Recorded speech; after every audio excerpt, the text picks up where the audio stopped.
Conservative Brexiters have reacted angrily to the Prime Minister's talks with Jeremy Corbyn and predicted open revolt. So let's get the views of the chairman of the Eurosceptic group of Conservative MPs, the ERG, Rees Mogg, who joins us now. Thank you very much for being with us this morning. So does it fill you with optimism that Jeremy Corbyn is now part of the Brexit process? I think having Jeremy Corbyn as part of the Brexit process is a mistake. That he is not sympathetic to the government, obviously, and ignoring the fact that Parliament has legislated not just once but twice for us to leave with or without a deal in both the Article 50 Act and in the Withdrawal Act. The thing is, you say that Parliament has legislated to leave without a deal, but it's also voted consistently against leaving without a deal. And as Theresa May says this morning, the reason she's had to reach out to get a compromise with Jeremy Corbyn is because she simply can't rely on Conservatives on her own side to back the deal. They forced her hand. Well, I think that's an odd way of looking at it. The reason the Prime Minister hasn't been able to get all Conservative MPs to back her deal is that she failed to deliver on the promises she made in the Conservative Party manifesto, in the Lancaster House speech and in the Mansion House speech. She came back with a deal that potentially led to a division between Great Britain and Northern Ireland. So the reason she's in difficulties is her own creation. It's not forced upon her. But at the same time, the Conservative Party has failed to back the deal on the table. It's failed to get enough support for a no-deal exit, which some on the backbenchers would like to see. So what is the solution? Well, I would question the failed to get enough support for a no deal. That you're quite right that Parliament has passed motions objecting to a no deal Brexit, but it passed a law, indeed two laws, that provided us for us to leave on the 29th of March, subsequently delayed. And law trumps motions, and the Prime Minister could have taken us out on the 29th of March. It was the Prime Minister who asked for an extension. It was a Prime Minister who changed the date by prerogative power from the 29th of March to the 12th of April. This all rests with her and upon her shoulders. She has made, the Prime Minister, Mrs May, has made active choices to stop us leaving, and she deserves to be held to account for that, because people ought to know the truth of the position, rather than trying to blame everybody else, blaming recalcitrant MPs and other Conservatives. If the Prime Minister had done what she'd said in the first place and had stuck to the law as set out in two acts, we would have left the European Union by now.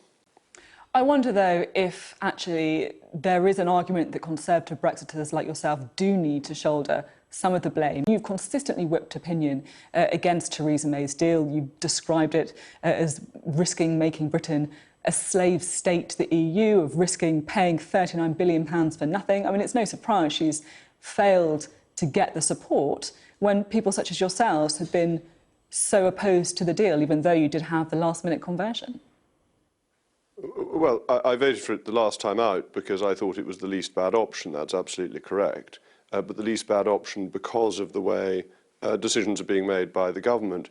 What I said about a slave state and £39 billion for nothing remain absolutely true, that Mrs May's deal would leave us for 21 months subject to EU law and EU judges without any say over it at all, and paying £39 billion without any guarantee of a free trade deal. Two of the reasons why it's such a poor deal, the greatest reason, of course, being the potential to split up the United Kingdom. Can you just spell out, I mean, you talked there about vetoing a budget. What exactly do you mean by being as disruptive as possible? Well, many things are taken over now by qualified majority vote, and there's nothing we can do about them. In terms of the budget, each annual budget is set by majority voting, but the 7-year budgetary framework requires unanimity, and therefore we could veto that. We'd also be able to stop Mr Macron's plans for further deep integration, because those would almost certainly require treaty change. So as they began to progress, if we were still a member, we would be able to stop them.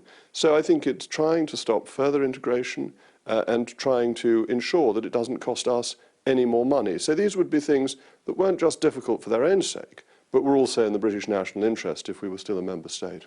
You see, listening to you speak, it sounds as if we have an awful lot of power while being a member of the European Union, when I actually thought that the whole point of trying to leave was to get sovereignty back.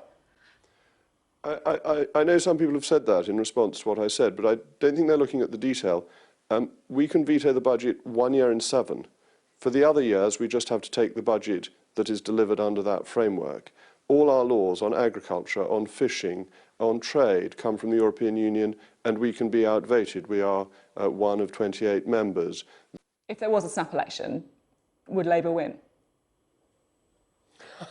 That's a really interesting question. If you look at the Newport by-election, both the Labour Party and the Tory party saw their vote fall, theirs by slightly more than ours.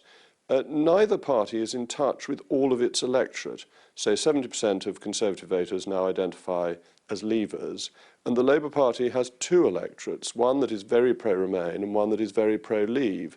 And the Labour Party is alienating one part of its electorate. So I think it's simplistic to say that Labour would win simply because the Tories don't look at the highest point of their fortunes at the moment. And who, if there was to be an election, who would you like to lead the Conservatives into that election? We know that you've spoken quite warmly about Boris Johnson in the past. Yes, well, the Prime Minister has said that she will stand down before a general election, and that's an important point to remember. And she's also said she will stand down in the event of her deal going through. And so I think it is now legitimate to be discussing the various abilities of the different potential candidates. And you're quite right, I think very highly of Boris Johnson, who managed to win in London twice in a Labour area, has a great connection with voters, is a clear Eurosceptic, but otherwise is very much in the middle of the Conservative Party. He's not particularly a factional character beyond the European issue, and therefore I think could unite the party and win an election.